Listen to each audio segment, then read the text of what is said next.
Hello. And what? I turned into a robot just I then. love What it. happened? Hello. Hello. Hi everyone. Welcome to the Coaching Mixer with Erin and Elena, where we drink yummy things, sometimes yummy. We try some things. Some of them are yummy, some of them are not. Flashback to espresso martini episode for me. And we talk about coaching. Yeah. Yes. And What are you? Yeah, go ahead. today we Hmm. are both, I think you got buried in snow too. Yes, we did. Probably not. I feel like for you, like Canadians are probably like, that's nothing. But for me, I'm in New Jersey. It was a lot. I think it was like somewhere like 8 to 10 inches or something like that. So it felt substantial. We were like shoveling a Yeah. number of times throughout the day. No, we got a lot of snow. Yeah. Like it's snow upon snow upon snow. It's been snowing nonstop. And I don't think I've seen a winter. I was driving with my kids because so Canadians do sometimes just they think, well, whatever, it's snowing and blah, blah, blah. I drove him, and at some point, we were coming home last week. There was like blowing snow across the thing. I'm like, I can see the yellow line, but I'm thinking it might have been a mistake to leave the house. Oof. So That's rough. yeah, it's been a lot, and we're having some kind of polar vortex thing. So it has been felt like minus 30 Celsius. Ooh, wait, I'm gonna do the Yeah, conversion. it's like Arctic cold. It's like Negative 22 degrees Fahrenheit yeah. for Americans out there. Wow, that's very cold. Yeah. So I have gone to my sauna and I've gone back into my house, and that's my outside That time. seems about right. I can't even conceive of weather that cold. Like I grew up in Southern California. I have lived in New York City and New Jersey, and like that's the extent of my exposure to cold. Like it doesn't really get to zero here. That's like not really 0 Fahrenheit, which I think is third. Yeah. Yeah. 34 Fahrenheit would be 0 Celsius. Anyway, mathing. Math. Yeah. But it doesn't, yeah, it does Yeah. not get that cold here. And even I'm like very wimpy. Like when it's 10, it got down to like 10 degrees or something, and there was wind, and I was like, nope, No, goodbye. no. Yeah, I also don't like the cold. And just for context, like Canadians out west think we are totally like in balmy weather. Like those are the places that's like minus 34 all winter Really? long. Yeah, yeah. It's like they laugh at us when we get a snowstorm and we cancel school. Wow. It's all But yeah, we're relative. the weak ones here. We're like Southern California down here. Oh my God. But You're in because of Toronto, right? that, Or near Toronto? yeah, near Toronto. Yeah. Hmm. Yeah. Because of that though, we decided to do our favorite vacation beverages. What are you drinking? I am so excited about this drink. So I wouldn't say it's my favorite vacation beverage, Okay. but it's like a summer, like it's something that reminds me of summer. So it's a tangerine whiskey sour. And Ooh. like I have never made anything with egg whites. I made it with egg whites. I feel very scrappy because I don't have a like cocktail Yep. mixer, so I used a mason jar, and it's I think it's beautiful. I haven't tried it yet, but I'm very excited about it. I Okay. also didn't know if I would horribly mess it up, so I made it like an hour ago because I was like I need time to figure this out. It was actually very Wait, so easy. you made it an hour ago and you haven't tasted it yet. I haven't tasted it Oh my gosh, yet. wait. Okay, I'll tell you mine in a second, but cheers. I want to know how it Okay, tastes. okay. Cheers. Ooh, that's Good. really good. Hmm. It is, it's like summer in drink Yeah. form to me. Wow. I'm like just being basic, and I Steve made me a margarita. He was like, "What do you want?" I'm like, Nice. "Just give me the tequila." And I could have put a little lime wedge, but I didn't. So I'm not Eh, fancy. Okay, for egg laid back whites though, summer. one of the Hmm. little tricks that we have like a milk foamer. If you Ooh. ever need to like froth egg whites, that can be like a good one. A Oh, little that's a good tricky. idea. Hmm. So you have to shake it. Yeah. Yeah, it was actually kind of fun to like shake it vigorously. Got some energy out. Oh, okay, so we're both in our sweaters in the cold, but pretending we're somewhere warm. hmm What Are problems are we you gonna solve today? a salt margarita person, Mm. or do you prefer nothing on the rim, or sugar or something else? If I'm at a restaurant, I'll get salt. I Hmm didn't ask him to do it. I was like, I could just drink. I also like I'm a person who will drink scotch.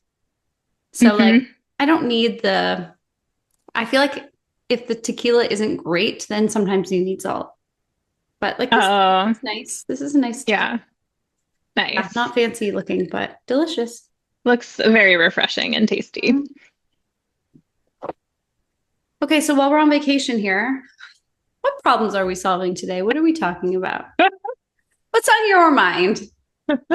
So a half hour ago, I like texted Erin and I was like, okay, I have two ideas. And they were both like very heavy and dark because I think that's just sort of the vibe that I'm feeling. I don't know if you're feeling it. I think the world, like at least the Western world, North America is kind of feeling it. There's a lot of shit going down in the US. It's very intense. So I was thinking either like talking about like I don't know, politics and coaching or like how to navigate that, what that brings up from a business perspective, also from a coaching perspective and like a human perspective. And then just like how to uh, be in the position of like coach or how to exist as a coach when things are kind of rough for you, like personally or socially or worldwide. What was that? Yeah, or globally, yeah. Or globally. Yeah.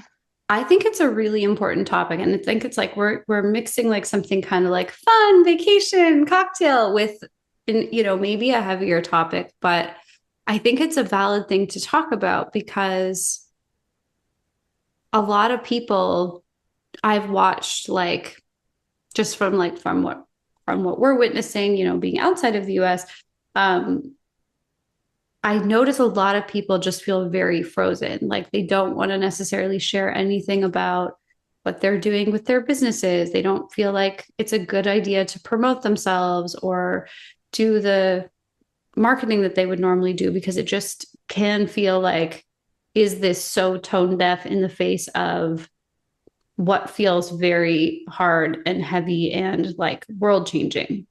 hmm Because wherever you are in the world, we're in a time right now where things are changing and Yeah. it feels very hard and it feels very heavy. And at the same time, as business owners, whatever service based business you're in, um, you have to do your business to have money, you know? Yeah. And like you can't do, I mean, in the world that we live in, if you aren't making enough money to survive, you're not effective in any sort of Yeah. movement. Yes. Yeah. So I think it's a good thing for us to maybe just talk about. And I would really welcome like other people's opinions on this because, like I don't post about anything that's not to do with my business really, or like my personal life on social media. Um, but I don't think it's like a shocker what my like political or spiritual values are. I think it's really Hmm hard to be a witch. It's hard to be a believer in finding inner power and then like align with some of the values that are happening and ruling a bunch of countries right now.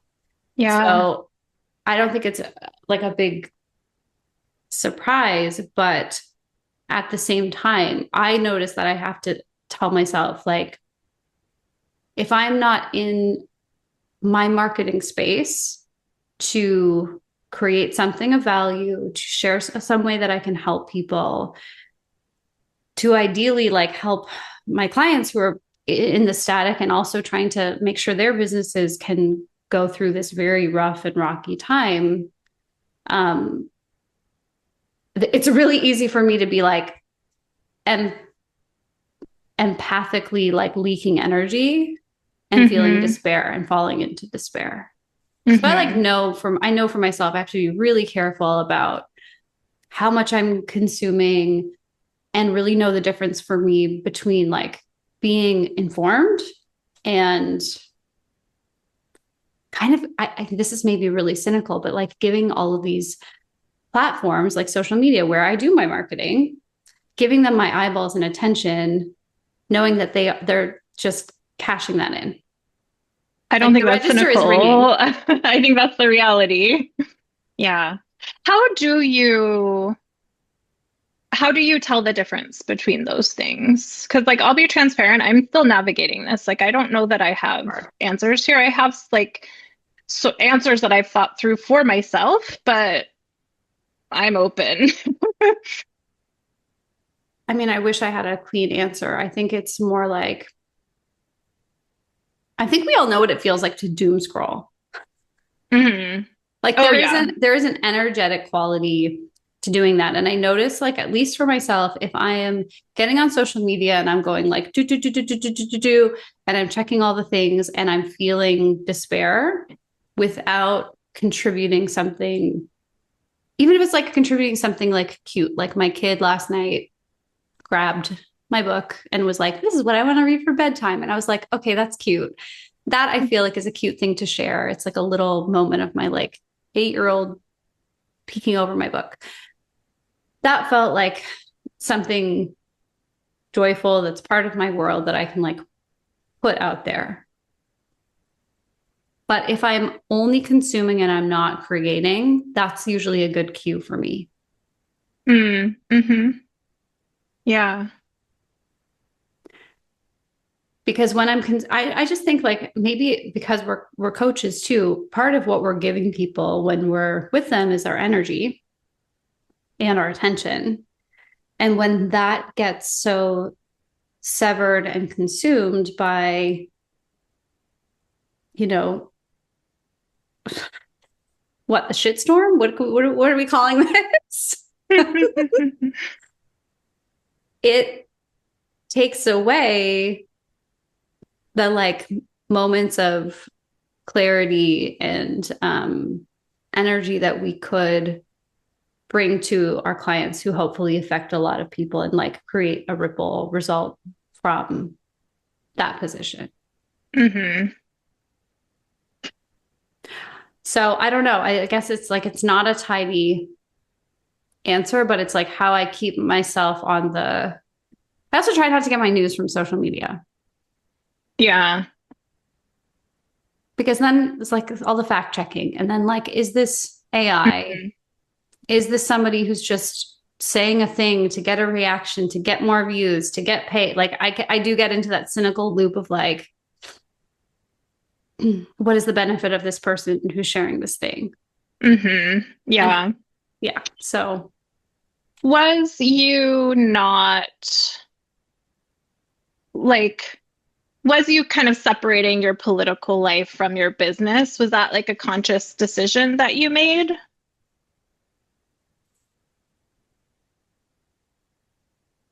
I think it kind of comes back to like the conversation we had about cults. Huh.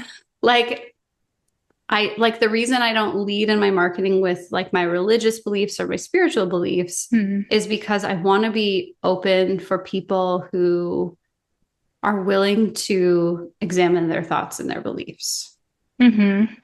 And I've watched people change their thoughts and beliefs, not in the context of me telling them what I think and how I think Mm-hmm. about things, but like being a safe space for someone to let some of those things unravel. Mm-hmm. So I've watched clients change their political affiliation while working with me. Interesting. Mm-hmm. I mean, that's not because of me, that's because of like what they witnessed in Mm-hmm. the world. But Mm-hmm. like I've watched people deconstruct religions in that Mm-hmm. space because it was finally a place where they could bring up those questions, and I didn't have an answer to like keep them in or push them here or something like that. So I Mm-hmm. guess it's a little intentional, but I also don't think like my political or religious beliefs are a secret. Right. Yeah. Yeah, I'm like kind of grappling with this. I mean, I'm vocal on Yeah. social media about like I post things. I don't know that Yeah. I post them to my I usually post like in stories when there's like political stuff going on that I want to comment on. Um and I can see I mean, I don't think I need to keep my political beliefs a secret actually. I think I'm okay with that. Yeah. Um and I think there's something in for me, my clients kind of like me showing up in a way that is like human and being like, this stuff has an impact on me. Hmm. This is how I'm managing it. I don't know how successfully I do that. And like, it depends on what exactly is happening. I need time to process and to like figure out how I'm actually going to take care of myself through some of the Yeah. events. But Yeah. I think there is value in that. And also our niches are different. So like Right. there is that as well. Yeah, I think also like for me, I coach. For me, coaching is like a deeply mission driven practice. Like I don't just coach because like I enjoy it, although I do. I coach because I'm invested in creating a world that, or like co-creating a world or being a part of creating a world that has more, I mean, this is going to sound trite, but that has like more love in it Yeah. and that Sounds operates right. from a place of greater love and compassion. Mhm. Um, and so I think, I don't know that I consciously do this, but I think when I'm thinking through like what to post, first of all, I just want to be informed enough that I'm not like just yelling into the echo chamber, Avoid, yeah. and have something that's like actually maybe helpful to contribute. Which I think you do Um, really well, actually. Thank I'm you. always there, like hearting what you post because I Thank think you you. actually are. Yeah, you post informed, researched I things. try. Yes. I try as best I can. I'm human. But yeah, so I think it comes from a place of like asking myself, is this, from my perspective, contributing to a world that I want to be creating with other people? And for me, there are some issues that it's like a very clear, yeah, I'm going to speak up about this, like human rights, trans rights, immigrant rights. I'm like, yep, Yay. that's like Yes. not a Yeah. that's not for Human me rights? You like mean human rights? yeah, like freedom Yeah.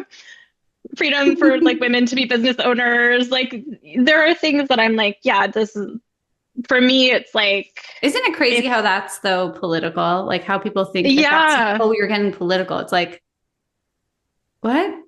Yeah. What Huh? did you think I was doing? How is this political though? This is literally human rights, like my right to exist. And Yeah, and express myself and like think what I want and help other people think what they want. Yeah. that's Yeah. wild So to me. it is wild, but also like everything is political. Like there's nothing that's not like coaching is political, and how you approach coaching, I think, is deeply political. How one coach approaches coaching, but it is wild that it's like up for debate currently. Yeah. Yeah. Yeah. And I think, I want to be, I struggle with it because I want to be available for people who maybe are so deep in the cult of the culture they were raised in, the beliefs that they were raised with, like that they're starting to question it. I want to be the person who can at least, like, even if I don't agree, I want to be the person who can hold them through that exploration without shutting it down and pushing them back into it. Mm-hmm. And I think, like as you said, we have different niches, but I work with so many business owners who end up kind of using their success as an entrepreneur to sort of like validate their worth in the world. Hmm. and sometimes like validate or invalidate the beliefs that they were taught. Hmm. I'm definitely a product of the place I grew up in. I remember moving to the US and being so mortified that like there was health insurance. Oh, I join was just like, me. am I a car? I'm right How there do I with have a you. premium on how much money I spend with the doctor? Like just thinking it was horrific. And even friends who, you know, were kind of more on the like liberal end, how I was just like, you guys are really conservative. I'm like, I must be a super socialist over here to be like, you guys all think this is cool that you have to like pay the doctor $20 to like be seen. Like Yeah. all of these things that I just like totally took for granted and never examined. I realized I'm like, oh yeah, this is a whole system that's just operating within me. And Hmm. until I'm outside of it, I've never questioned it. I've never questioned the Yeah. good parts or the bad parts. Um, but I remember like it was a total culture shock for everyone who says like, oh, North Americans are all the same. They're not all the same. It's very different. No, very different systems, very Very different different systems. mindsets. Yeah. Yeah. Yeah. So yeah, Yeah. I think you're right. I think there's like an aspect of like in we are all operating from our political lens, our social conditioning, all of the things. But I think that part of what I aspire to, I don't do it perfectly and I never will, but I what I aspire to as a coach is like just to be the curious thinking partner to like help question like is that belief that you're following and living your life by actually supporting the vision you want to create. So I Hmm. think like you were just saying like is this contributing to the world I want to create? Is this bringing love into the world? Like what a beautiful question. Imagine if everyone was asking that question with every move they made. Yeah. Which is why I think coaching is so powerful in moments like this, Yeah. because like to take your healthcare example, I would be willing to bet if you found at least like maybe a liberal, or I think a lot of people in actuality, if you're able to like divorce it from a lot of social conditioning, Sure. if you presented a viable option of having access to healthcare without having to like pay an insurance premium and like go through the rigmarole and pay a copay and all of that, if that was like genuinely conceived of as a viable option, I think a lot of people would be like, wow, sign me up. This is amazing. But Yeah. it's like, if it's not a part of a person's imagination, Right. if they can't like conceive of that possibility, they're just not going to think of it as an option for Yeah. themselves. So I think that's what, like, you were saying part of the value of coaching is having like a thought partner to help you align to your morals. I think it's also a space where you can freely imagine alternatives to how things are currently operating. Right. And it's like safe to do so. You don't have to know how to make the changes happen. You don't have to know, it doesn't have to feel plausible that you could take the steps. Just imagining it has value. And then if you want to, you can work toward creating that Yeah. reality. Yeah. And I mean, the other, again, I'm like exposing all my cynicism. The other like part of it, I think on the flip side is it like also questioning the things that you've just believed for your whole life that are just kind of the water you're swimming in and asking like who benefits when I continue or perpetuate this belief, because Hmm. I think that sometimes gives us like more clarity. It's like if I just go along with this because that's how it's always been done or that's how my family did it, who wins? I love that question as like a coaching Right, question. because So I like think if it's we, not you, if it's not your community, if it's not mhm. your like the people you love and care about, who is it? Yeah. I hadn't really thought of how like potentially revolutionary that question is. I think in coaching it comes up a lot. That and also whose voice is that? Right. Yes. Who's like, who is that your voice? Is that someone else's voice is being like expressed through your thoughts? Like, where did you learn this? I see those come up a lot when you explore like kind of family systems and how they reverberate through your current reality. But that's also very powerful when you think about like the social realities that we're all embedded in. Yeah. Yeah. It's a, and I get why people don't ask those things. I get why that's like not something that I don't use that in my marketing very often because I think it is, but I mean, ultimately, I really do believe that these are the kinds of questions that individuals have to grapple with in order to actually create changes in the system. Hmm. And I mean, it's horrific to watch what's happening. And I'm watching people change their minds. Hmm. I'm watching And people come together. come together. Um, it's, you know, for as cynical as I can be, I really do believe people can change. I do believe individuals are so capable of growth and shifting. That's why we're coaches. If we didn't believe that, this would not be the industry for us. But I do believe that, like, I wish it didn't have to be this way and be this hard. And people are waking up.